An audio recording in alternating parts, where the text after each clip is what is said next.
Hello, everybody, and welcome to this session on APIs and how to get them commercialized and get them working. And this is part of a report, and we have explored different ways, different aspects of having APIs really working in a scalable way as a new revenue opportunity. And today we're going to talk about how exactly to get from the API, from the standards, from the basics, all the way to the market to make it a reality. And I have the pleasure to have with me two excellent speakers from Amdocs. We have Ron Porter. He is the head of 5G in the network and OSS Product Marketing at Amdocs. And Enri-k Salazar, who is the product line management lead in the API commercialization platform division at Amdocs. And Enri-k and Ron, welcome to Sparring Partners. Thank you so much. So, as always, to get started, it's very helpful if you can give us a little bit of a background of who you are personally and what is that you do at Amdocs. And maybe, Ron, we can start with you. Yes, thanks, Monica. It's great to be here. I'm Ron Porter. I head product marketing for 5G network and OSS products at Amdocs. Amdocs is a pretty well-known provider of software and services to the telecom market, a very wide range of solutions. I think many people know Amdocs more on the monetization side in the areas of billing and charging, but Amdocs has since expanded pretty much across the BSS and OSS landscape. And like I said, I'm more focused on the OSS and network areas. And again, I've been in the telecom industry for almost 20 years, seeing a lot of evolutions. And I think this API discussion is kind of the latest step of evolution. So happy to dive into it further in a few minutes. Yeah, and actually it's interesting because it's nothing really new, but it's really becoming new as again, as you said, as a product, as something that is not just something in the background, more to the I come from marketing, so definitely it's hitting the marketing buzz, and we can talk about the more why and why now and the potential. Absolutely. Enri-k. Thank you, Monica. Hello, very happy to be here. So I'm on the product management side, working with Amdocs. I come from telecom as well, more than 20 years in telecom myself, my only career in telecom, and first in services, and then I moved like 8 years ago into product management, and I've been working on several products in Amdocs, mostly on the OSS side as well, policy and charging, and then moving into the SaaS platforms and now into the API commercialization platform, which is very exciting and what we're going to talk about today. As you say, a new topic in field and a lot to speak about. So looking forward to it. Absolutely. So first things first, let's just get how does API fit in within Amdocs? And how did you get, I mean, well, maybe it's an obvious thing, but, how did you get there? What kind of challenges, sort of a high level, is our APIs addressing? So maybe I'll start with the wider view. So like I said, Amdocs really covers this entire, call it space, between the service and the digital layer, down all the way down to the network, right? So we don't actually make network boxes and the physical stuff, but as the network became more softwareized, obviously we have a much more end-to-end approach. And as that, and I think it's a trend that started more and more, you can say with the beginning of the 5G era and the network becoming more software defined, services becoming more dynamic, and the digital age of expectation, the digital expectations of customers, right, consumers, and in a B2B. And at the end of the day, all of the time we've been helping our customers, the service providers, get more and more capabilities to kind of streamline this access, right? From the business all the way down to the network. And I mentioned before, it started with having digital transformation where everybody wanted the customers to have a self-service experience that connects all the way down to what the service does and how it's monetized, et cetera, et cetera. And of course, 5G era brought a lot of promise to that area, talking about differentiated type of connectivity, not just a one size, not just being a dumb pipe. And that has a lot of implications, right? How do I connect the service and what I'm bringing to the market as a service provider to what the customer, is ordering and interacting? And how do I streamline this really end to end? And really, I think API fits here. And again, Amdocs has been doing this journey, right, for a digital transformation and becoming cloud native across the platforms and supporting the 5G advancements. And whenever a new technology is coming to enable our customers to do more and to do it in a better way, we have been seeing how our portfolio and experience helps there. Because again, we come with products and services, and we're often on these journeys with our customers, while still being modular, right? So obviously we don't come people going with the entire portfolio. So in my view, the API discussion and what we are talking about here is kind of this next step. And like you said, Monica, it's not new, but I think today there is a view of new opportunities, and maybe later on we'll discuss where the industry is now, what is potential, and what has to be done there, because I think that's a lot of what we come to bring to the table, right? How do you define the APIs? How do you make more advanced type of services with the APIs in them? How do you monetize it? How do you manage it? How do you then connect it to advanced network features? So all of these things mean that a lot of different parts within a CSP need to work nicely and really be orchestrated and play together through the entire life cycle of the service. So this is kind of the view of, like I mentioned, right? Starting with the from basic connectivity, and as service providers expanded their offerings and moved into media and cloud and edge and 5G. So whenever new technology comes and brings promise to our customers, we are looking into how the work we do together with them can help them, make the most of this opportunity. Yeah, and it seems that as I say, it kind of fits into what you've been doing, and in general what the industry has been doing. It just allows us to do it better. And it just feels like it's kind of a catalyst in terms of there is a lot of needs. We need a lot of room for improvement, and APIs are going to be a really crucial tool to get us there, to get us to better way to monetize services, a better way to manage relationships with the content providers. So it's more not just you're exposing the capabilities and then you're done.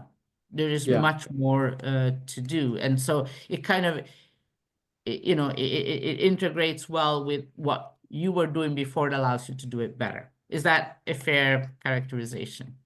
Yeah, it's part of this. Again, it's an ongoing journey, right? We know in telecom, and that's a good thing, right? We know that mobile generation is evolving, the customer expectations evolving, networks are evolving, converging with cloud. All the time, there's new stuff with new opportunities. It also adds complexity, but we want to mitigate the complexity to make the most out of these new opportunities out there, I think. Yeah. So, Enri-k, maybe you can tell us a little bit more. We can start going a little bit deeper in terms of how did API came into play? What do we go from the bare API to the product part? Well, it's interesting because we keep thinking about this subject, right? And I think that we've always had the APIs. I mean, the operators have this big asset, right? The network. It's so big and so rich in what you can do in it.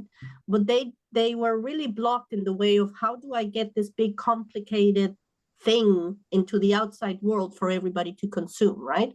And this is essentially the APIs. Everybody knows that, but they're always treating it as a technical entity, right? They're always talking about exposing it, maybe even to one marketplace, their own, or one aggregator, but it's a technical spec that they're exposing. It's exposing the actual technical details of that asset that they have. So until now, people have always been thinking about it as a technical thing instead of saying, okay, how do I actually make this more appealing to my end consumer so that they can consume it easier without complexity, treat it as an actual product, and be able to actually use it and take advantage of this, right? And I think this is the most important aspect of how we got to where we are at today, because now you're thinking of an outside exposure of end consumers that have the need to utilize this network asset, and they just want the access. They don't care about, they know the technical aspect, they know how to deal with that part, but they just want access to it. And how to make that part easier is what we're talking about here. So that becomes the API as a product in itself and stops being a technical spec into now becoming a product, and being able to treat it as a product as such is the important part of the equation. Absolutely. And there are different parts here that I want to kind of start to dig into. And so, so there are multiple APIs. There's a huge number of APIs there. And so I guess that, you can work on a platform where you integrate multiple ones. So how do you go about it, and how do you work with operators about that?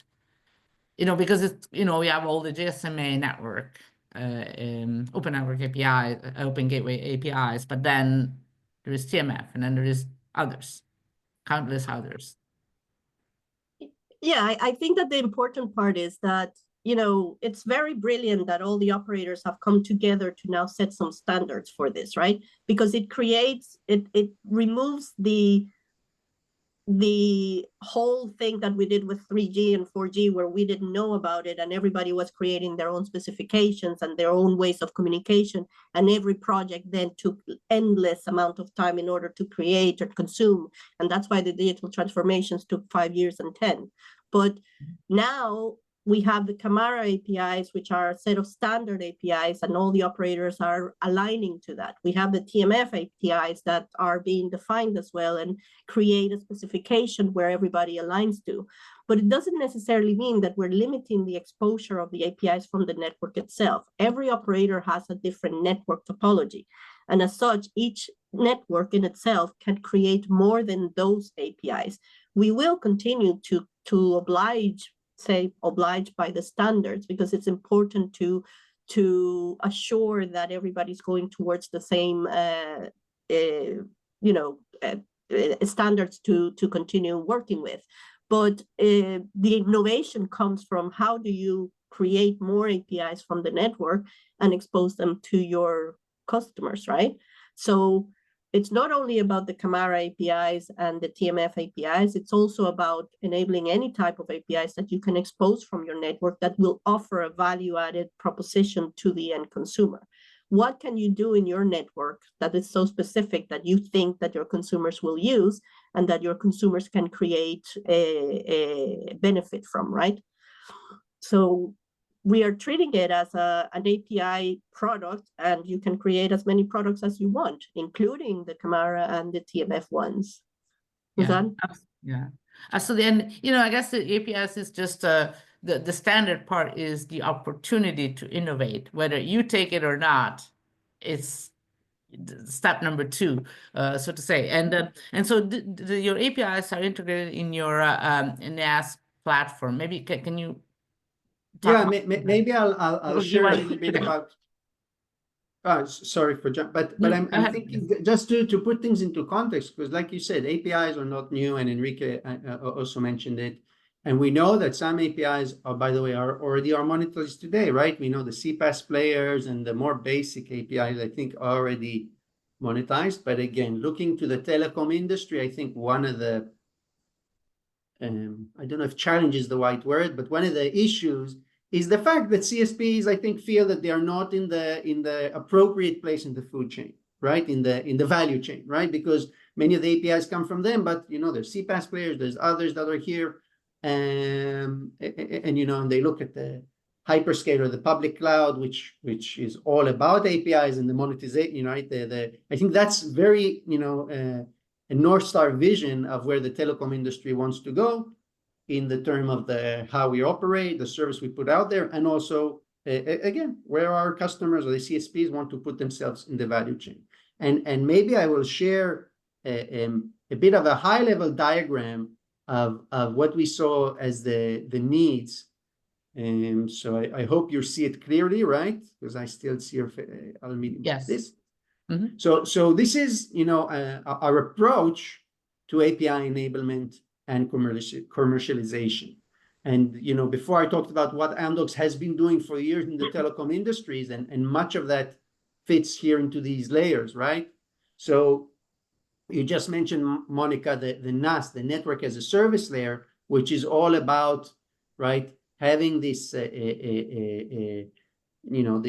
layer that can integrate to the various network domains and components. So any APIs, anything that comes from the network will be managed in this NaaS layer, and this NaaS layer will be the bridge to consume up to the commerce layer, right? And later on go to maybe a marketplace, maybe a portal, maybe an external hyperscaler marketplace, right? But the operators, and we're seeing a lot of the work we're seeing with our customers, is even doing this internal NaaS layer. So internally, not having these spaghetti mix integrations of each different network domains up to the BSS and digital layers, but having the NaaS layer that can, through these APIs to the different domains, talk to the network almost like a Lego building block facility.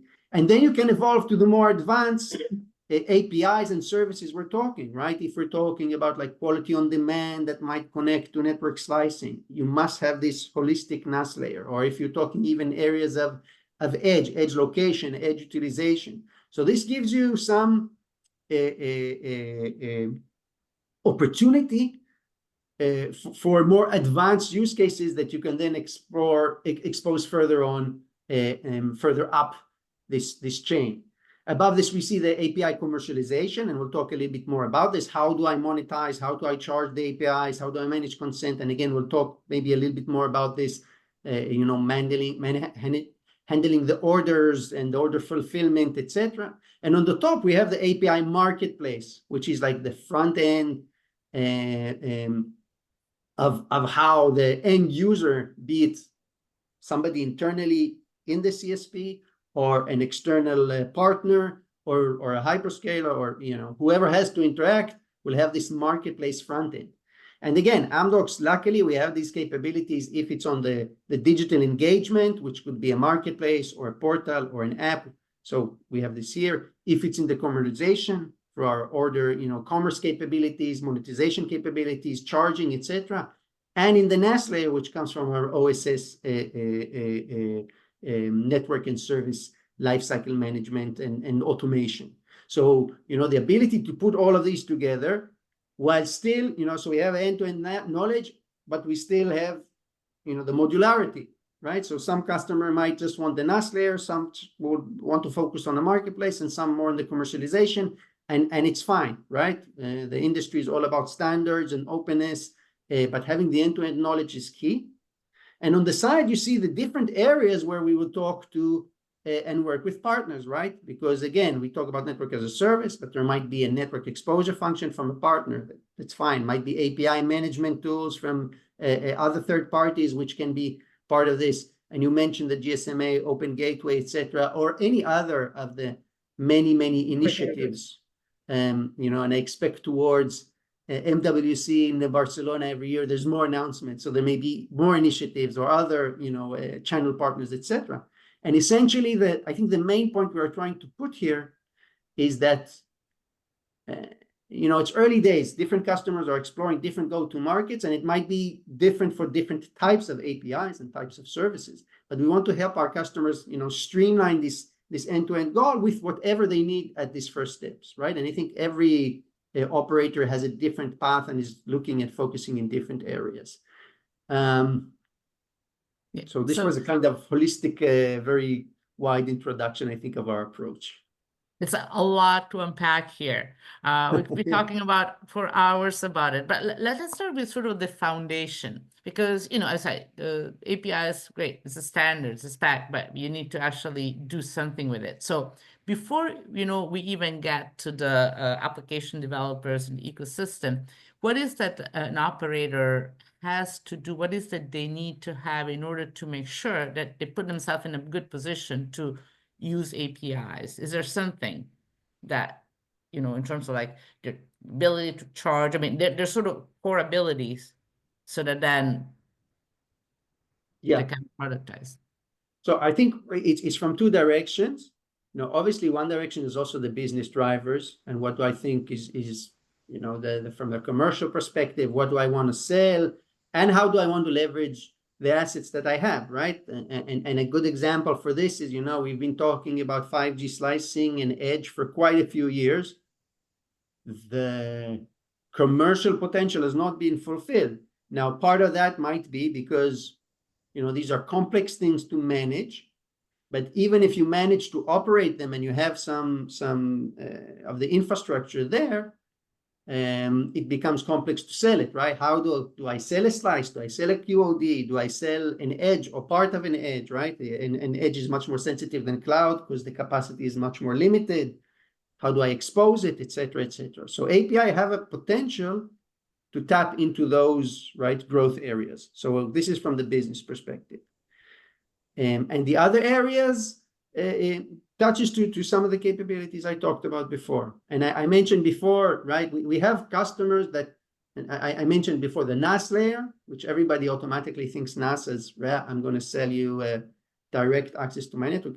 No, they're talking to us about an internal NaaS layer, right? So even between a service provider's network and IT or business, they have so many inefficient integrations and spaghetti mix that they cannot look to how to sell this in a dynamic manner because the internal operations are still. So they are looking to maybe even first do the internal API exposure for each network domain according to the standardized way to the NaaS layer. Once I have that, I can look to how I want to put it through a commerce layer and start monitoring and monetizing it in new ways. And monetization again. I'm not going to sell APIs like I have been selling megabits or minutes of calls in traditional years. So also the monetization capabilities need to be there. And some operators are more advanced there because they have been exploring more advanced monetization approaches and strategies, and successfully or not successfully, but that's a different discussion but maybe now we can take these new capabilities and apply them to API monetization and do the, tap into the new opportunity and explore it in new ways. I mean, maybe if I didn't do it because I was still putting just unlimited plans and not even looking charging. So maybe I need to think, wait, do I need advanced charging capabilities that can now count APIs, et cetera, et cetera. And all the way up, like I mentioned, to the marketplace or to the digital engagement layer, right? How do I want this interaction to happen? Am I going to expose it myself in my own marketplace? Do I want it to put it in a hyperscaler marketplace or several hyperscaler marketplaces? All over the above. Yes. So this is my approach. Enrique, what are your thoughts? Because I come bottom up. Maybe you can come top down more, right? Yeah, the same way I was looking into it. Like on one side, you have the technical side of the API itself, and this is where NaaS becomes important to be able to get the complexity out of it and expose it into something readable, right? Something that is understandable, but it still remains a technical aspect. You still have to test it. You still have to work on it to be able to support all the technical transactions that it is. It's a complex product anyways, but it still needs to be resolved, that part of the technical aspect. But once you come into the business side, then you have to talk about the revenue, the performance of the API, how do you assure that the API is actually being sold as a product and orchestrated down to the different channels that it should be? How do you assure that you are charging your API accordingly? You're not talking anymore about a unlimited plan like Ron was saying. You're talking about a technical aspect. Now you have different variables in place so that you can charge it. The payload of an API is complex, it's big, it's huge. Why you should limit yourself to only an API ID or a number of transactions per request? You need now to include complex ratings and complex charging based on behavior, maybe on data transactions, on the actual data responses and value that your charging capabilities can accommodate those complex charging so that you can monetize better your API, right? And then it becomes to the exposing part, the syndicating the API to the different channels. The more exposure you have of that API to the different consumer types, the better. Your marketplace might only get you the target of your own base. But if you start exposing into the hyperscalers, then you get that base, into the aggregators, then you get that base. And now you have a very widely exposed API that you are monetizing through different channels, and you're capable of tracking all those transactions into your API as a product and seeing how that product is performing. And I think that that's the importance of it, right? Yeah, absolutely. What- And I think that you start this talking, getting into the sort of the other end, because as an operator, I might be ready to do, to have all the APIs in place and have the product, but I also need somebody who is going to be interested in them. And I need to be able to reach them and to reach them at the level that they find usable, that they have APIs that they can consume and they cannot just go, oh my God, this thing is so complicated or is not answering my needs. So how do you go sort of to the other half of the proposition here? Well, the first thing that I think is when you're defining an API, you're giving it a use case, right? This API will have such and such use cases. And this is where Camara has been very important, right? All the operators are coming together and saying, we know that this use case is very valuable to the end consumer. We are seeing these transactions coming to us more and more, so let's standardize the form, right? This is the innovation part of the operator themselves in trying to expose the network, right? From the network, you can create multiple endless use cases, and each network operator has a topology in itself that defines different types of use cases. The more innovation they get into defining those use cases, the more base they will get into the end consumers. So it's about getting into the mass consumers. You have the different types of consumers, right? You have the app developers in itself, which can be a one single entity party or a big company that creates apps. You can have the enterprises, the big guys coming in and saying, I want my app to do something and I need your API to do it. You have the SIs, the system integrators. You have the app owners that come in and say, I want my users to use this app in such and such way. And all of these end consumers are eager and looking for this innovation.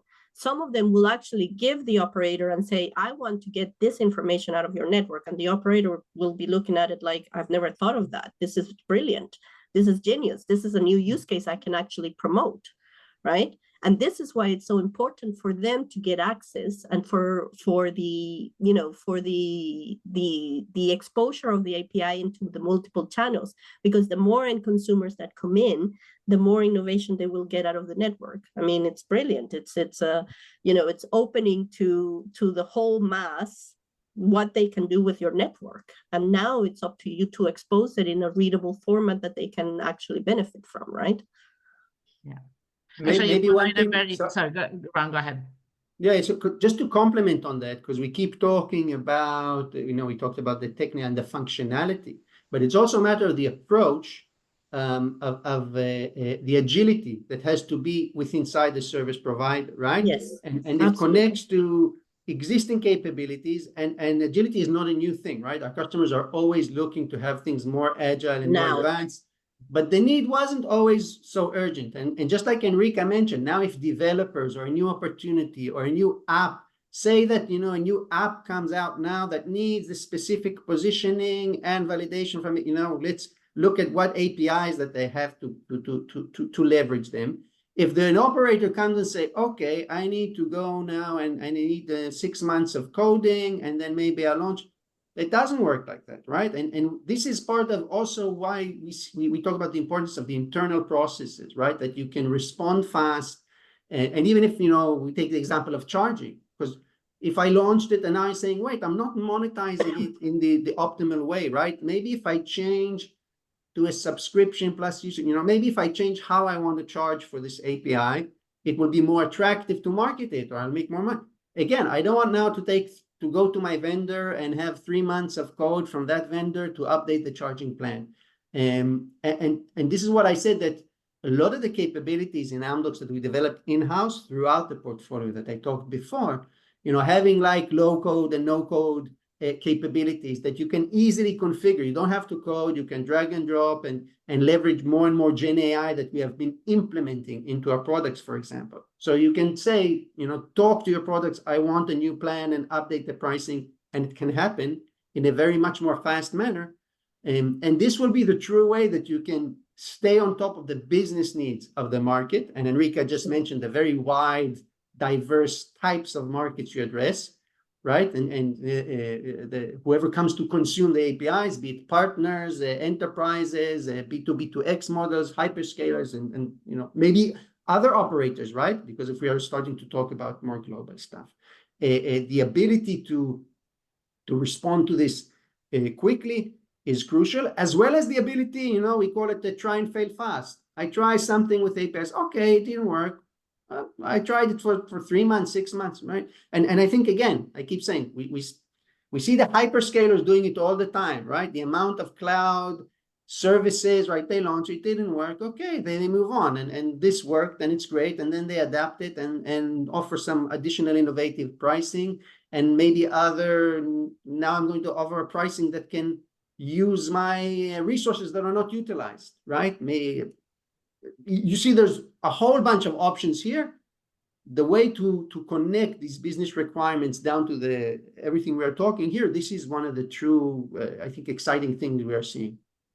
Yeah, absolutely. And I think that, as you both point out, is the fact that you connect the operators and the app developers, and instead of them having their own view of what they would like to see or they can offer, it's a more of an interactive back and forth process where it's quick, but the API also give the developers a way to say what is that they need, and not just have it in their mind. So it's a very simple way to get it answered. Now, one thing is that we often talk about what APIs are and do, but obviously monetization is a big thing. So charging for APIs is clearly an issue, and it's sort of evolving, and there are different options. Can you talk about how should we think about charging for APIs? So I think this connects to what we talked about before, that the industry used to count everything, right? From the CDR, counting minutes and maybe minutes at night and morning, and then counting the data and the overage, etc. And I think counting roaming, etc. And APIs, the first thing to understand is that it's different, right? What capabilities am I counting and how it connects to my network? If I'm exposing an edge, maybe I'm counting the edge utilization. Maybe I'm counting the number of devices that are active at a specific time.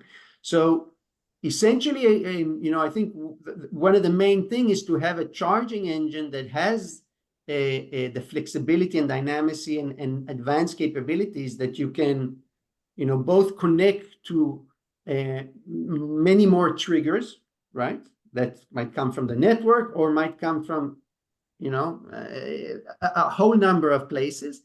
And like I mentioned before, having the agility and even internally in a service provider, enabling the people that are operating the charging system to make business-driven approaches. So not saying, oh, wait, I need to make this change or business decision, so I'll now tell it to whoever needs to do the coding, he will write the code, and in 3 months, and maybe we do the tests. No, we want everything to be, and again, this comes from the internal APIs within the service provider, and it's come from the dynamic charging engine that you have, and that might combine a subscription with a pay-per-use, maybe with the one charge, maybe you'll have to open it to partner settlements. And again, I think some of these things we have been discussing, they are not new. Some of them we have been discussing, but they have not been adopted because, the market was trying to see. But I think now more and more, we're seeing the drivers from our customers that they want to have these capabilities, these abilities. And again, I keep mentioning the hyperscaler example, if you think, right? And if you think of the first days in the public cloud, right? The AWS, right? The first big public cloud, they would sell you storage and you would pay for the amount of megabits that you put or gigabits that you put in the cloud. And you paid maybe today, if you think of it, right, you might be paying according to the partner, according to the usage. You might have spot prices that you put because if you leverage the compute at nighttime and they want because it's spare, right? There's more and more and more options here. And this is, part of the key capabilities we're seeing, I think, on this layer. But The I other thought thing that I would like to, the other thing that I would like to add, sorry, Ron, is that the API in itself is the complexity, right? It comes from the network. It's brilliant because it actually gives you the actual usage of what the customer is doing, which comes to behavior, right?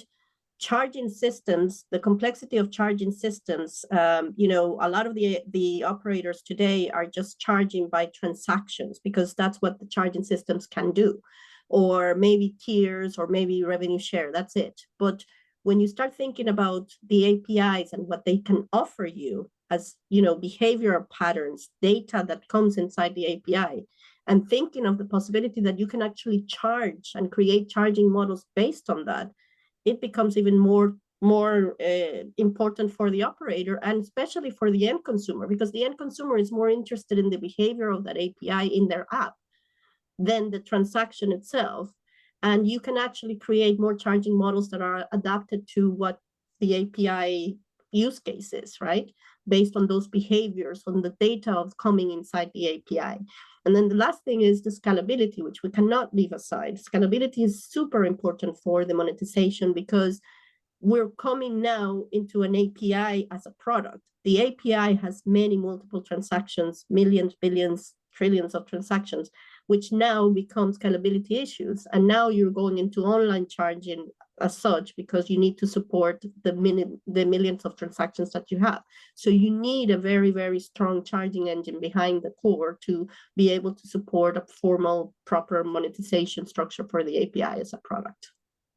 Yeah, and I think that this is all very important to have both the scalability and the flexibility, because as an industry, we do not know what's going to work from a monetization point of view, because monetization doesn't just mean make more revenues. The question is how you make them and how you get there.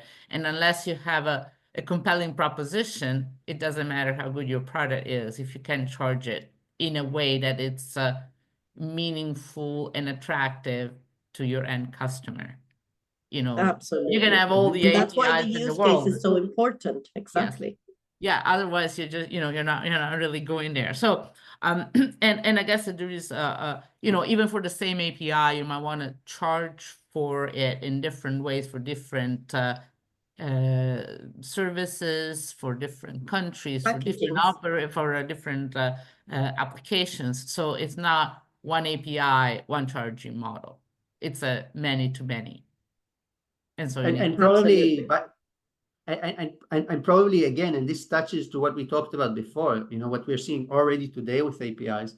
But again, when a service provider can come to leverage this benefit, and it might be that you want to bundle a few APIs, right? So maybe the location API with finding the appropriate edge and the queue and the validation. And you say, all right, if a developer needs this group of 3, 4, 5, APIs together, and maybe including an API that's not in the standard, because in this specific country and for this use case, I want something bespoke. And, so this is exactly what we are talking about, right? The agility and the ability to connect it up, putting into the monetization mix, and then getting it back up to whoever comes to consume it. Yeah, absolutely. So maybe we can start moving. So we talked about, how does the whole thing work and how you get the flexibility. But then, as you say, different operators, different countries do things differently. So let's see, what is that we are seeing now? So let's just start from sort of the beginning on. What kind of APIs and uses for the APIs you see coming up first? What's the low-hanging fruit here? Well, I think that the APIs use, so Kamara has been defining more or less the different groups of APIs, right? And we have seen the trend, right? So in Asia, we've seen the fraud and all the fraud management APIs coming in, like number verification, SIM swap, device location, because it's that region is prompt to more openings to that area. and all the operators are eager to get those 3 APIs out in the door for all the app developers and specific solutions that are targeting fraud, right? And we're seeing that very much in Asia. We have also the regionals ones where they're also very prompt to the payment ones and the fraud ones. Whereas obviously we go now to America, and what we're seeing there is more towards the data privacy and the data governance, the consent management, and we have to make sure that consent is a priority for them to assure that the people that are creating the apps, the app developers, are actually enabling consent appropriately for what they're doing in their app, and that the user is giving consent for the data they're using. So we are seeing the differences between the areas or the regions and the different types of APIs. Now, I think that we have obviously also the 5G APIs, like the slicing and all of that. This is groundbreaking in terms of innovation for all the telcos around. That's also going very strong still, and each one is monetizing or trying to work on what they can towards those areas at the moment. That's the way we're seeing it. Yeah. I think maybe just to add to that, Monica, and I fully agree. And we're seeing the initial success of a lot of fraud-based APIs and things like that. And as usual, seems to be a lot of promise in the more network connected APIs, right? The more advanced APIs like quality on demand and edge that we talked about. And I always connect it because I'm thinking, right, 5 years ago, right? 5 years ago, everybody talked 5G slicing, and you would see how we are going to have an on-demand slice for remote surgery within it. And we know the reality today, right? So, and I'm coming from marketing, right? So it's on purpose. But I think when I look back to there, first of all, the good news is there has been a lot of progress has been made. If you think of areas and the cloud collaboration and Gen AI, which just came recently, I mean, so much stuff is happening and coming into play that,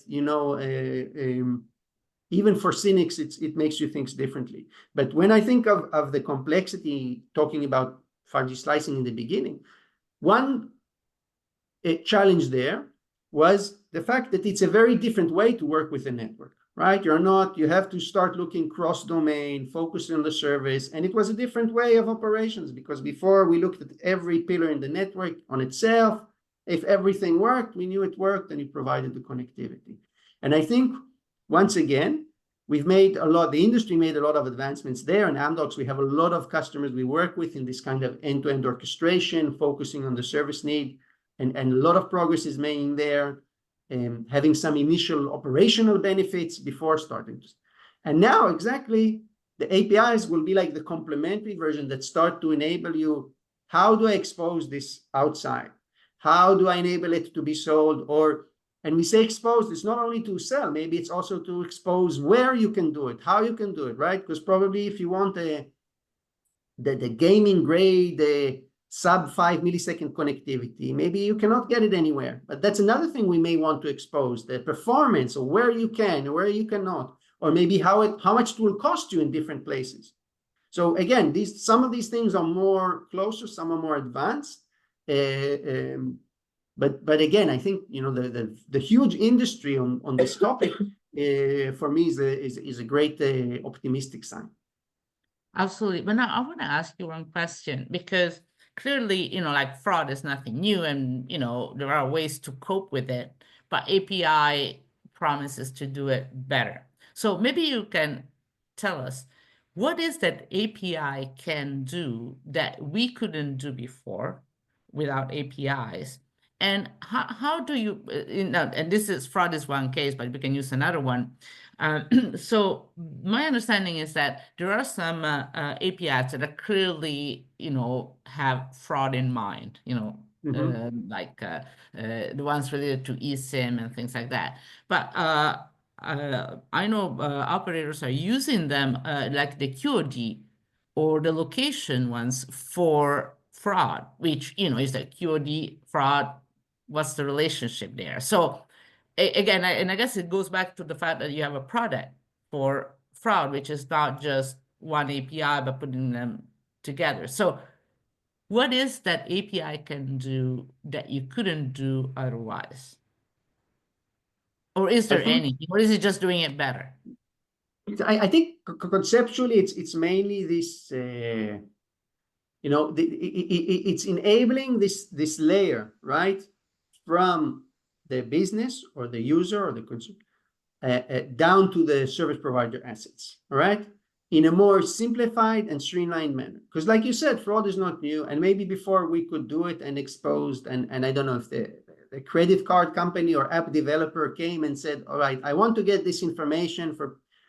So I think in previous times it was, I would say, okay, let me think about it. What do we need to develop? How do we do it? And then it took a long while. It was complex. And maybe, once it was out there, like a good engineer, it worked. If it works, don't touch it, right? So a lot of the API promise is, like, and I mentioned it before on an internal perspective, but I think it's true across the board, moving from a more spaghetti mix integration and how do I plug this in here to much more of a Lego building block mentality, right? I can make new services much quicker and I can monetize in different ways. And if it doesn't work, I can do it in a different way and adapt. And if there's something new that's not defined in the standards, so it's not an API, but specifically for my market, there's enough demand. So I want to expose the IP internally, and then I will expose it. And maybe later, if I need to go to partners, I'll see how it will become part of a consortium or of a standard. So to me, it's a matter of approach. And once again, the cloud have done it before, right? There's the famous, in AWS, when they started, everything had to be based on APIs because they wanted even internally to be able to work that, and that's how they could externalize. So this is the journey, and I think the promise we are looking to enable. I think also, if I may add, is it's all about the data. So if you come to think of it, what is the most important thing that the operator offers? Access to its data. The data that the operator has is defined as the golden egg, right?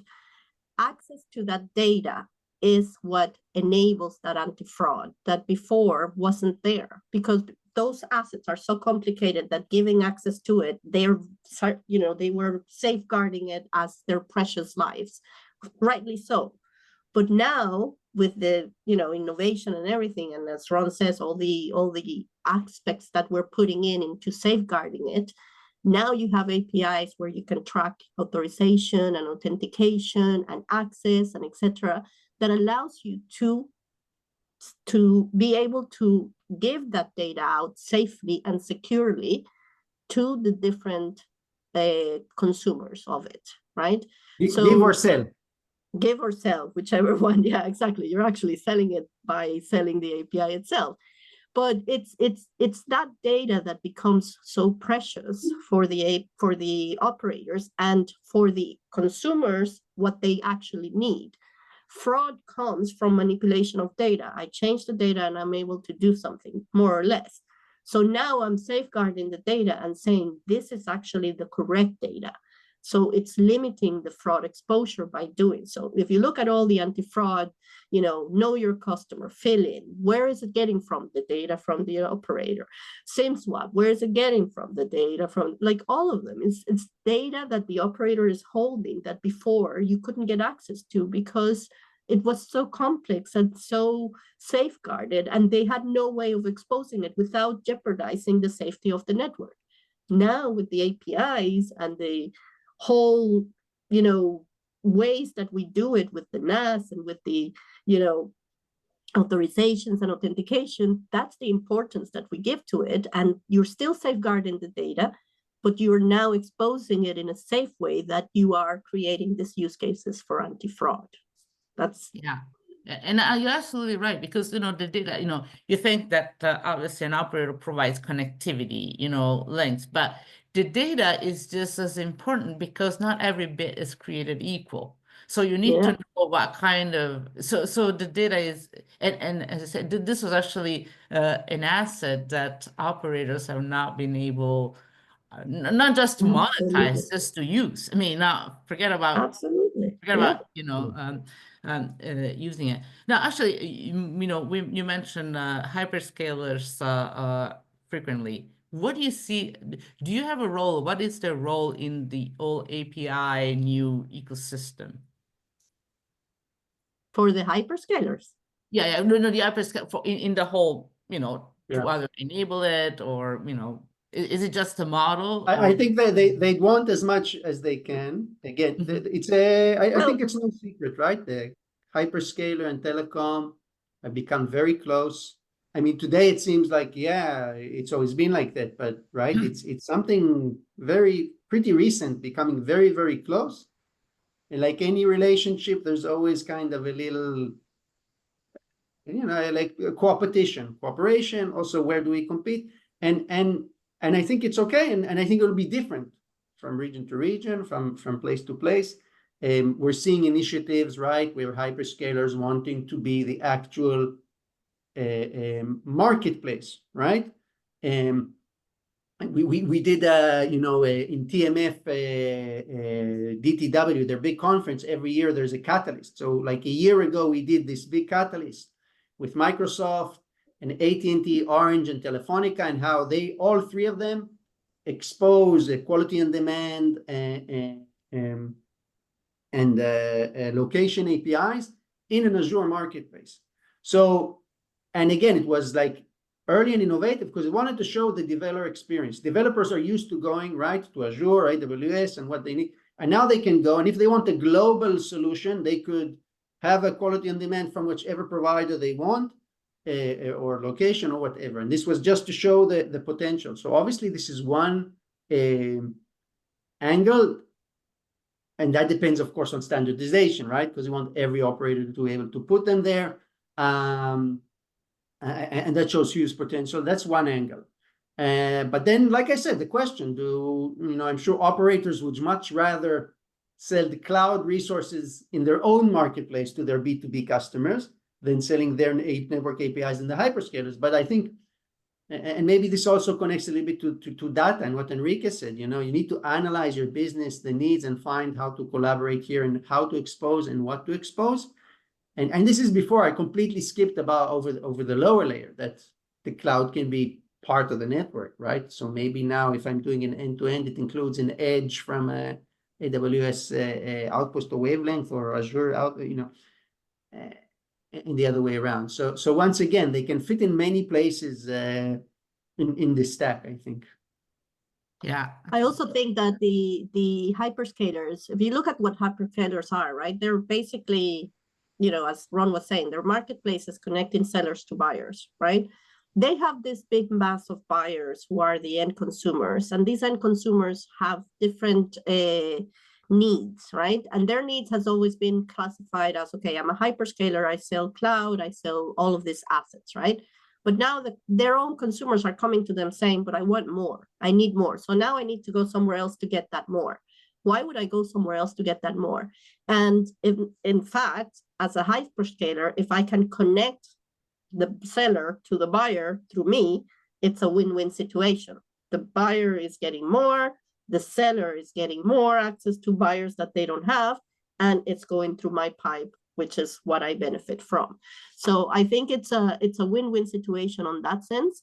And that's why it's so important to actually utilize and take advantage of the hyperscalers and aggregators out there, because as an operator, what you want is to expose your API to as many channels as you need to in order to gain more, monetize it, right? To gain more money out of it. That's what you need. Yes, I would love it to only be my marketplace, but I only have my own base.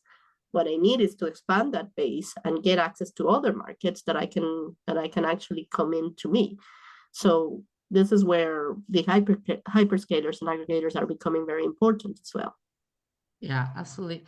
Now, one thing that we went through we mentioned a few times is the fact that there are different regional uses, and that in the US you have more of consent is more of an issue, or more an important thing to keep in mind.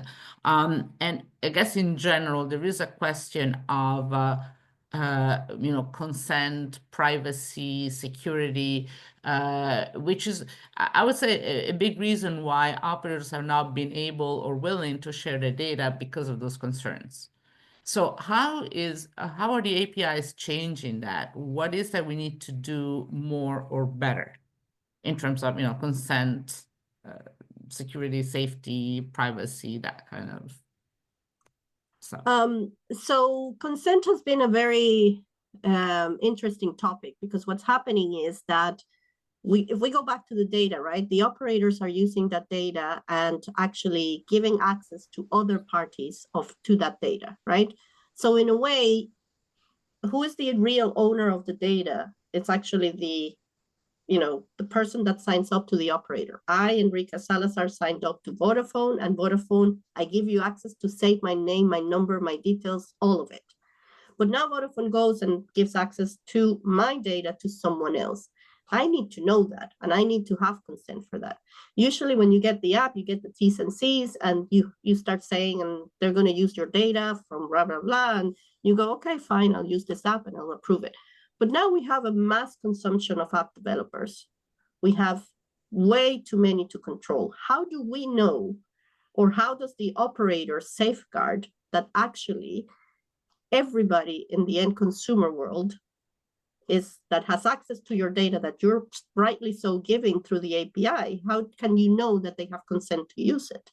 So this is where the need from the operator point of view is becoming now more important, so that they can actually know for a fact that Enri-k Salazar, who gave me her data, I can now track that she gave consent for this app. And this is why even through Camara, they defined the consent management APIs to safeguard and to authorize consent and purpose, which becomes even more important, the purpose of use of that data. What are you using it for? And this becomes very important for as an end user owner of the data. I want to know at any point in time, what are they using my data for? And the consent itself is one thing, and then the purpose becomes the second aspect of it. So I think it's something that, again, it comes back to the whole data that was safely guarded before, that no one has access to, and now opening up that data has become so important to be able to track who is using that data from your side. Who is using it and for what? I want to know, because if my name comes up into one file for fraud or for something, I didn't give access to that, so it's important to understand why and for what purpose and who is using my data at any point in time. And this is where consent management becomes important, that every API that you have out there that is being used by third parties, you are tracking that the consent exists for that app, so that at any point in time, and the operator knows this app has consent to use this API for this person.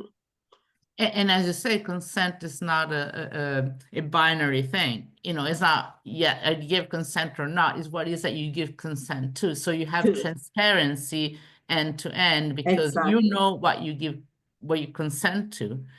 And then whoever the operator knows whether they're allowed to do it or not, and then the app developer knows they can do it without getting in trouble. Absolutely. So that kind of creates a situation that seems like it's fair to everybody. Absolutely, right? Absolutely. And what's the role of regulation in all this? Because it just seems like it's a good practice anyway, even if you're not forced to do it, just to keep everybody happy. But what about the role of regulation? Because my understanding is also, regulation is going to be very different in different countries. It is, but it already started. That's the important piece of it, that it already started. Now operators are being penalized if they don't have consent for the data they are giving access to. So the regulations will vary from region and from countries. Some countries will be more strict than others, I'm guessing. Some countries might not, see it as a necessity, because what their point of view is, well, you have access to the data, it's your job to safeguard it, But the bottom line is that the regulations are already coming out. They're already putting the stamp into place into saying you have to safeguard your data, and you have to assure that the end user has the consent and provides you consent for using that data. So regulations are already coming. I think it's something that we will track closely, especially on the different regions. Some regions will be take more time to adapt to it. Some regions will be, the first. We've seen a big need in America for the use of consent management, and Europe is rightly so catching up as well. So, some regions will take a little bit more time, but I have no doubt that they're all going to get there, because it's important also to understand that consent is part of the equation. You cannot have There's three items in the equation, right? The operator, the end consumer, and the app developer. You can't have a two-way relationship. It needs to be that triangle to make it work. Absolutely, and to have everybody feel comfortable enough that you have the volume, because if only 5% of the subscribers give consent, then the APIs are useless. I mean, well, not the APIs, the data that you're sharing is useless if only, represents 5% of your customer base.